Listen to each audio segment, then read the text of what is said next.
In 1959, they redefined the Western genre with grit and glory. But as the desert dust settles decades later, what remains of the legendary Rio Bravo cast? Prepare for a heartbreaking journey through time as we reveal the stunning transformations and the final moments of Hollywood's toughest gunslingers. You won't believe how much has changed since that iconic standoff at the jailhouse. John Wayne as Sheriff John T. Chance. Born on May 26, 1907 in Winterset, Iowa, the man-born Marion Robert Morrison was already a cinema legend when he took on the role of the beleaguered lawman in Howard Hawks' masterpiece. At the age of 51, Wayne's portrayal of Sheriff John T. Chance served as a deliberate cinematic rebuttal to High Noon, presenting a professional hero who refused to ask for help but accepted it from those who offered. The film reinforced his status as the enduring symbol of the American West, delivering a performance grounded in stoicism, loyalty, and an imposing physical presence that anchored the movie's ragtag ensemble. Despite the invulnerable and stoic persona he projected on screen, Wayne's reality was fraught with significant physical and professional challenges.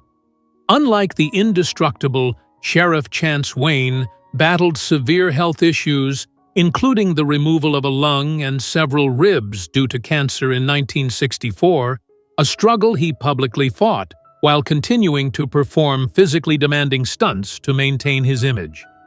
While he was never short on work, he faced the immense pressure of being permanently typecast as the Duke, a monolithic image that often overshadowed his genuine acting ability.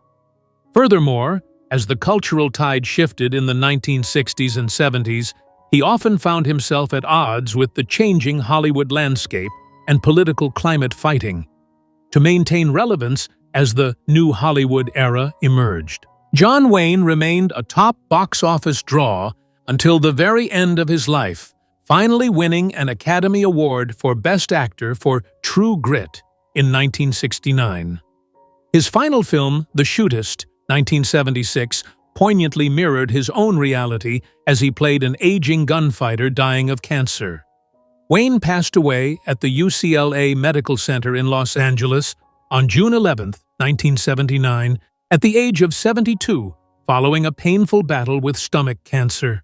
In the immediate aftermath of his death, he was posthumously awarded the Presidential Medal of Freedom, and his legacy was further cemented when the Orange County Airport was renamed John Wayne Airport, ensuring his name remained prominent in American culture long after his passing. Dean Martin as Dude. Born on June 7, 1917 in Steubenville, Ohio, the King of Cool stepped out of his comfort zone to take on the gritty role of the disgraced deputy sheriff in the 1959 classic Rio Bravo.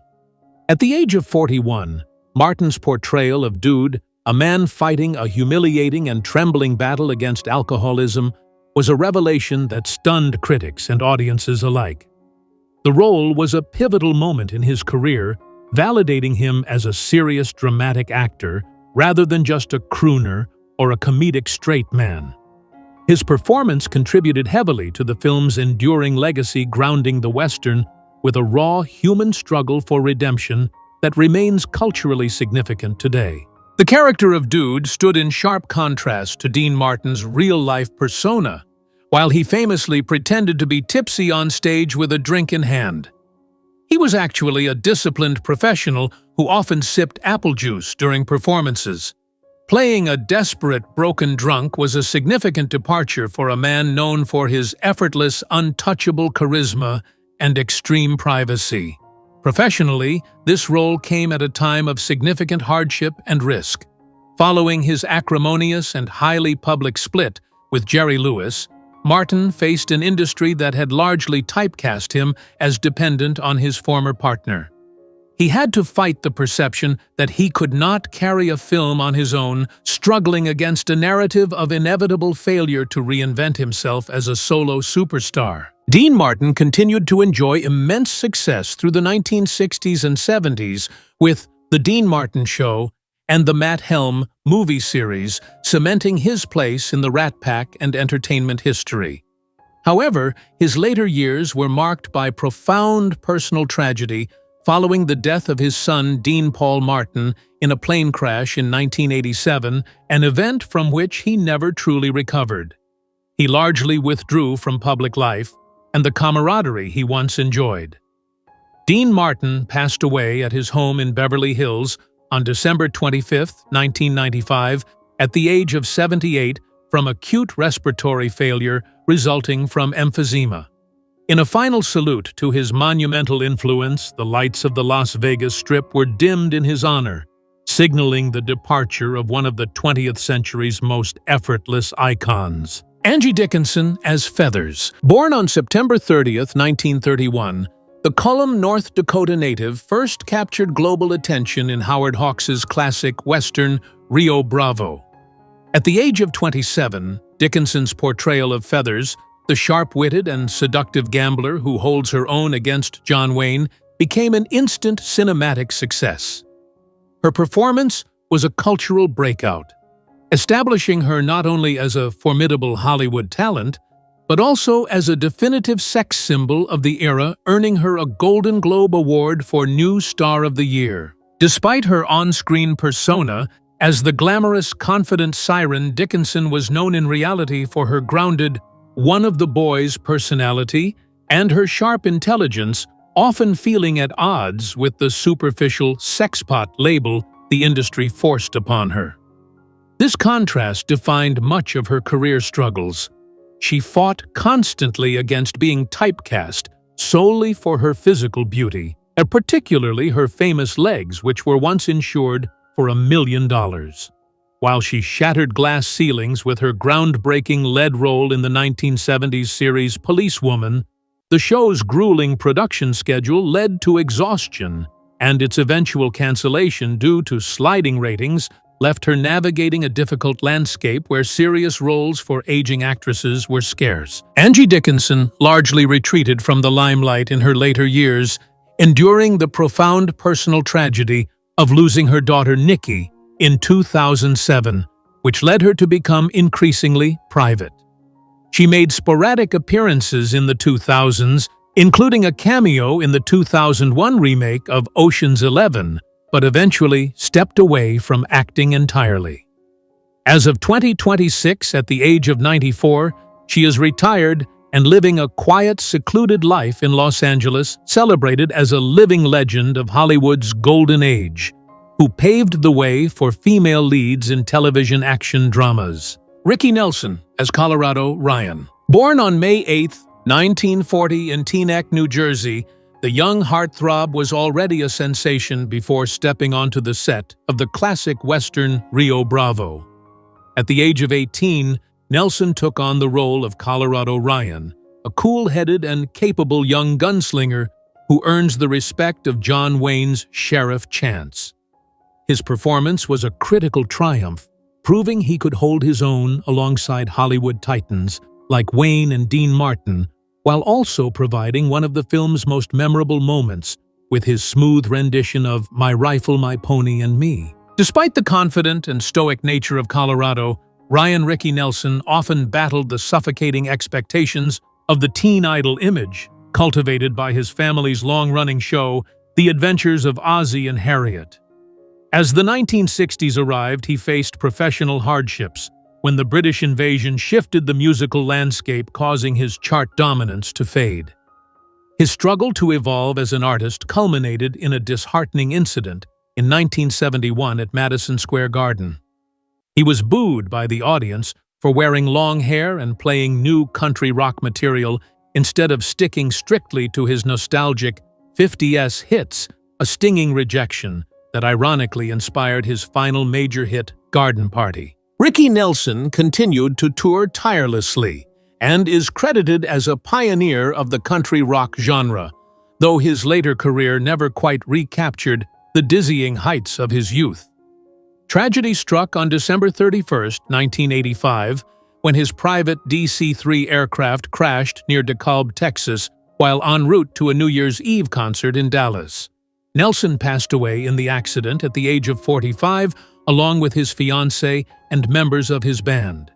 The The aftermath of his death was clouded by sensationalized and erroneous media reports alleging that freebasing cocaine caused an in-flight fire, claims that were later definitively disproven by the NTSB, which identified a faulty heater as the cause. Walter Brennan as Stumpy. Born on July 25, 1894 in Lynn, Massachusetts, the seasoned performer was already a three-time Academy Award winner before joining the cast of the iconic Western Rio Bravo. At the age of 64, Brennan's portrayal of Stumpy, the crippled, cantankerous yet fiercely loyal deputy, became the definitive example of the old codger archetype in American cinema. His performance provided the film with its heart and humor, standing toe-to-toe with John Wayne and Dean Martin, and solidified a character trope that would be imitated in westerns for decades to follow. Despite his fame as a scruffy, uneducated Western sidekick, Walter Brennan was actually a sophisticated, college-educated New Englander with a background in finance and engineering. The contrast between the man and the character was stark. He was a wealthy, serious professional who barely resembled the toothless old-timers he played. His career was defined by a unique form of typecasting where he played men significantly older than his actual age, a feat achieved by removing his dentures and altering his gait. While successful, this pigeonholing often barred him from leading romantic roles, and in his later years, his staunch conservative politics reportedly alienated him from parts of the evolving Hollywood establishment during the 1960s. Walter Brennan continued to find massive success after the film, seamlessly transitioning to television to star in the hit sitcom The Real McCoys, where he became a household name to a new generation. He continued working until shortly before his death, starring in The Guns of Will Sonnet and To Rome with Love. Brennan passed away in Oxnard, California, on September 21, 1974, at the age of 80, from emphysema caused by years of smoking. He was interred at the San Fernando Mission Cemetery in Los Angeles, leaving behind an unmatched legacy as the only actor to ever win 3 Oscars for Best Supporting Actor. Ward Bond as Pat Wheeler. Born on April 9, 1903 in Benkelman, Nebraska, the prolific character actor was a staple of the Western genre long before he joined the cast of Rio Bravo. At the age of 55, Bond took on the role of Pat Wheeler, the loyal and grizzled wagon master who offers aid to John Wayne's Sheriff Chance. Though his screen time was cut short by the film's antagonists, Bond's portrayal served as the emotional catalyst for the story, cementing his status as one of Hollywood's most reliable and beloved supporting figures. As a member of the John Ford Stock Company, his presence in the film provided a comforting familiarity to audiences and reinforced the themes of loyalty and friendship that defined his career. While Pat Wheeler was a sympathetic and universally liked figure, Ward Bond's real-life persona was far more complex and abrasive. Known for his boisterous nature, Bond was often described as loud and occasionally bullying, a sharp contrast to the warm, self-sacrificing friend he played in Rio Bravo. His professional journey was defined by the struggle of being the perennial sidekick, supporting legends like John Wayne rather than leading them, which was a source of frustration until he finally achieved top billing on television. Deeply private health battles also plagued him. He suffered from epilepsy, a condition that barred him from military service during World War II, and which he kept hidden to protect his employability in a stigmatized industry. Ward Bond finally found the leading man stardom he craved as Major Seth Adams in the smash hit television series Wagon Train, which aired concurrently with the release of Rio Bravo. However, his enjoyment of this late career success was tragically brief. Bond passed away from a massive heart attack in a hotel in Dallas, Texas, on November 5, 1960, at the age of 57. His death occurred just over a year after Rio Bravo was released. His sudden passing shocked the industry and devastated his best friend, John Wayne, who gave the eulogy at his funeral.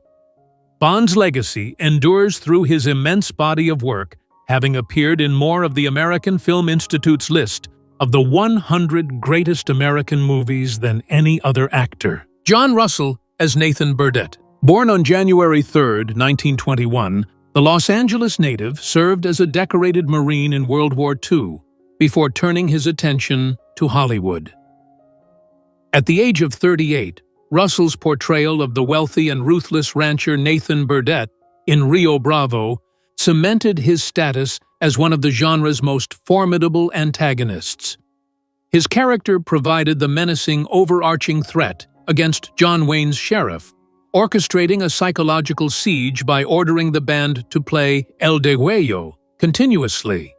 The role showcased his commanding screen presence and deep voice, contributing to a film that is widely regarded as one of the greatest westerns ever made. Despite playing a corrupt land baron willing to kill for power, John Russell was known in reality as a soft-spoken gentleman and a war hero who had received a battlefield commission for bravery at Guadalcanal. This contrast between his villainous on-screen persona and his real-life integrity was stark, yet his physical stature often dictated his career path. Russell faced the significant struggle of being typecast within the Western genre. As public interest in Westerns waned in the late 1960s and 1970s, he found it increasingly difficult to secure varied work. The cancellation of his own hit series, Lawman, in 1962, marked the end of his peak television era, leading to a period where high-profile roles became scarce. John Russell continued to act sporadically in the following decades, often leaning into his established image to play military officers or aging gunslingers. He experienced a late-career resurgence and critical acclaim for his chilling performance as Marshal Stockburn in Clint Eastwood's 1985 film Pale Rider, which introduced him to a new generation of fans. Russell passed away at a hospital in Los Angeles, California, on January 19, 1991, at the age of 70, from complications of emphysema.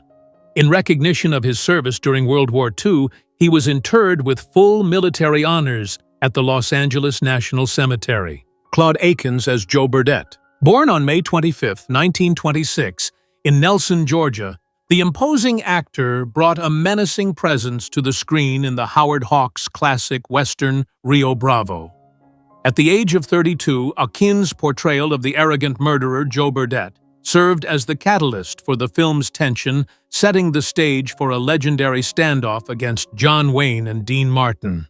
His performance cemented his reputation as one of Hollywood's most reliable heavies, delivering a villainous turn so effective that it became the template for many of the antagonist roles he would play throughout the golden age of television and film westerns. While he excelled at playing ruthless killers, corrupt lawmen, and gritty tough guys, Claude Akins was widely known in the industry as the complete opposite of his on-screen persona.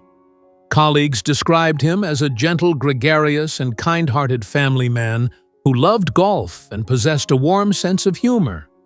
However, this convincing villainy led to significant typecasting.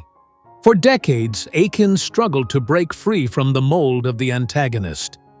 It wasn't until much later in his career that he was given the chance to display his comedic chops, a transition that was difficult to secure in an industry that saw him strictly as a menacing figure. Claude Akins eventually found a career renaissance and a shift in public perception through his role as the bumbling, corrupt sheriff Elroy P. Lobo on BJ and the Bear, and its spin-off, The Misadventures of Sheriff Lobo. He also became a familiar face in American households as the pitchman for Amco Transmissions. Akins passed away in Altadena, California on January 27, 1994, at the age of 67 following a battle with stomach cancer. He was survived by his wife of over 40 years, Pi, and their 3 children, leaving behind a legacy that successfully spanned the divide between menacing villainy and beloved comedy. Pedro Gonzalez as Carlos Robante. Born on May 24, 1925 in Aguilares, Texas, The entertainer first gained national attention through a spirited appearance on Groucho Marx's You Bet Your Life, before catching the eye of John Wayne. At the age of 33, Gonzalez's portrayal of the excitable, loyal, and talkative hotel keeper Carlos Robante in the classic Western Rio Bravo became a career-defining performance. His impeccable comedic timing and distinct energy provided necessary levity amidst the film's tension, making him a standout among a cast of heavyweights and solidifying his place as a recognizable talent in Hollywood history. While his character was often portrayed as comical and flustered, Pedro Gonzalez was a seasoned performer with roots in family vaudeville acts, possessing a sharp wit that contrasted with the often simple-minded characters he played. A major professional hurdle he faced was functional illiteracy. Unable to read or write, he relied entirely on his wife to read scripts to him so he could memorize his lines, a secret he guarded for much of his career. Additionally, he struggled significantly with typecasting. Throughout his time in Hollywood, he was repeatedly confined to playing stereotypical, excitable Mexican sidekicks, a limitation that restricted him from exploring a wider dramatic range, despite his natural charisma and acting ability. Pedro Gonzalez remained active in the industry for decades, appearing in numerous John Wayne films and classic television westerns like Gunsmoke and The Monkees, though he eventually retired from the screen to live a quieter life. He passed away at his home in Culver City, California, on February 6, 2006, at the age of 80, due to natural causes. His contribution to cinema continues to be championed by his grandson actor Clifton Collins Jr., who famously honored his grandfather when accepting an accolade at the Screen Actors Guild Awards, ensuring his legacy endures beyond the stereotypes of his era. Estelita Rodriguez as Consuela Robante. Born on July 2, 1925 in Guanajuato, Cuba, the vibrant actress brought her signature energy to American cinema after being discovered as a teenager. At the age of 27, Rodriguez's portrayal of Consuela Robante in Rio Bravo served as a spirited comedic foil in the legendary Western, where she held her own against screen giants like John Wayne and Dean Martin. Her performance provided a necessary lightness and warmth to the film's tension, cementing her image as a fiery and memorable presence in what became a massive cultural and critical success. Despite her infectious on-screen charisma, Estelita Rodriguez faced the frustration of being strictly pigeonholed by the Hollywood studio system.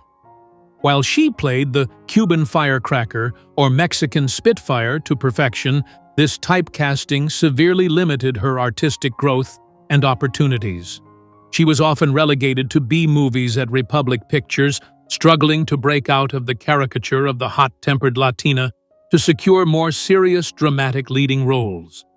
This professional confinement made it difficult for her to achieve the top-tier stardom her talent warranted, keeping her in a perpetual state of supporting comedic relief. Estelita Rodriguez continued to work in films such as Jesse James Meets Frankenstein's Daughter, but her career and life were tragically cut short not long after her appearance in Rio Bravo. She passed away at her home in Van Nuys, California on March 12, 1966, at the young age of 37. Her death was attributed to influenza, a sudden and shocking end for such a vivacious performer. She was laid to rest at the San Fernando Mission Cemetery in Mission Hills, California, leaving behind a legacy defined by her sparkling screen presence in the golden age of Hollywood. Walter Barnes as Charlie. Born on January 26, 1918, in Parkersburg, West Virginia, the former professional football player made a seamless transition from the gridiron to the silver screen. At the age of 40, Barnes took on the role of Charlie the loyal and somewhat grumpy innkeeper in the classic Western Rio Bravo. His portrayal provided a grounding human element to the film, serving as a dependable ally to John Wayne's Sheriff Chance. The movie became a definitive entry in the Western genre, and Barnes's performance is remembered as a vital piece of the ensemble, offering comic relief and representing the courage of the common man during the film's tense siege. The contrast between the actor and the role was physically and professionally distinct. While Charlie was a slightly older apron-wearing barkeep, Barnes was a hulking athlete who had played as a guard for the Philadelphia Eagles. Despite his success in Rio Bravo, Barnes faced the perennial struggle of character actors of his size typecasting. Hollywood often relegated him to roles as brutish henchman or silent muscle, limiting his ability to showcase his range. This difficulty in finding diverse work in the American studio system eventually pushed him to make a drastic career pivot, leading him to relocate to Europe, where the film industry was more willing to offer him substantial parts. Walter Barnes found a prolific second wind in his career overseas, becoming a staple in the European film industry, particularly in spaghetti westerns and German adventure movies like the Winnetou series. He became a recognizable star in Germany, achieving a level of fame there that had eluded him in the United States. He eventually returned to the U.S. and retired from acting in the late 1980s. Walter Barnes passed away in Woodland Hills, California, on January 6, 1998, at the age of 79, due to complications from diabetes. He left behind a unique legacy as one of the few individuals to successfully conquer both the NFL and the international film market. Bob Steele as Matt Harris. Born on January 23, 1907 in Portland, Oregon, the actor had already cemented his legacy as a B-Western icon before joining the ensemble cast of the 1959 classic Rio Bravo. At the age of 51, he stepped into the boots of Matt Harris, a menacing hired gun working for the antagonist Nathan Burdett. While the role was a departure from the heroic leads of his youth, his presence added a layer of authentic grit to the film, serving as a cinematic bridge between the old Saturday matinees and the modern mature Western. His performance, characterized by his steely gaze and quick-draw reputation, helped ground the movie's dangerous atmosphere among a cast of Hollywood titans. Despite his on-screen reputation as a scrappy fighter, and in this film a cold-blooded villain, Bob Steele was known off-camera as a gentle professional and soft-spoken man who came from a tight-knit show business family. This role highlighted a difficult professional transition. After decades of being the top-billed hero in hundreds of films like the Three Musketeers series, the collapse of the B-Western market in the 1950s forced him into a period of struggle. He faced the harsh reality of typecasting and ageism, having to swallow his pride to accept uncredited or supporting henchman roles to remain employed in an industry that was rapidly moving on from the cowboy stars of the 1930s. Bob Steele managed to revitalize his career in his later years, finding unexpected success in comedy as Trooper Duffy in the 1960s sitcom F Troop, where he parodied his own cavalry image. He continued to make sporadic television appearances throughout the early 1970s before his health began to decline, forcing him into retirement. Bob Steele passed away in Burbank, California, on December 21, 1988, at the age of 81, following a long battle with emphysema. His death marked the loss of one of the last authentic links to the formative years of the Hollywood Western genre. The sun may have set on the golden age of Westerns, but the bond shared by the Rio Bravo cast continues to resonate decades later. It's a poignant reminder of the fleeting nature of fame and the permanence of great storytelling. If this trip down memory lane brought a smile to your face, please hit the like button and subscribe to join our community of classic film lovers.